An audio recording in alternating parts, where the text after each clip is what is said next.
బాబు, ఏ తల్లి కన్నబిడ్డలో స్వామివారి పల్లకి నేల తాకకుండా ఈ అమ్మాయి అడ్డుపడింది. స్వామివారి ఊరేగింపులో నెత్తురు చిందింది, అపచారం జరిగింది అనే నింద లేకుండా నువ్వు కాపాడావు.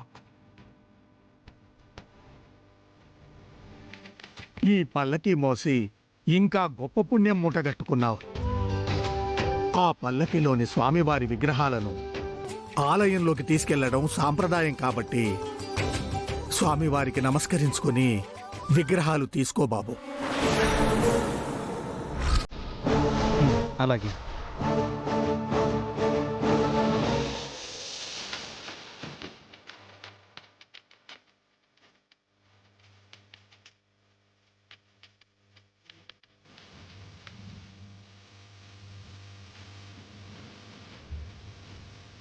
ఈ వెంకీగాడిని అవమానించడానికి ఇదే కరెక్ట్ టైం.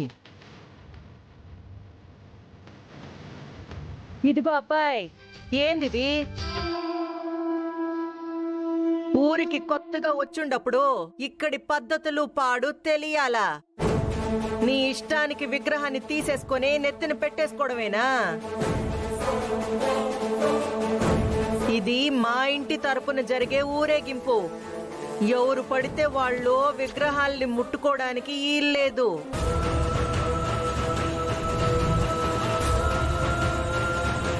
రే భద్రం, సమయానికి వినయ్గాడు ఏడిగిపోయినాడో ఏందో. ఏడువాడు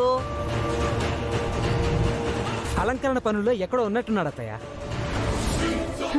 మరి ఇప్పుడు ఎట్టారా? ఈ ఇంటబ్బాయే కదా మొయ్యాలి.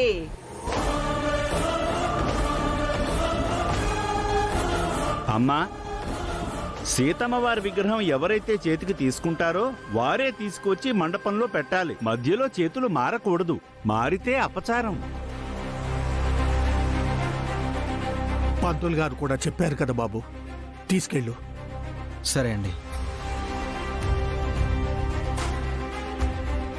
ఆగు బాబు.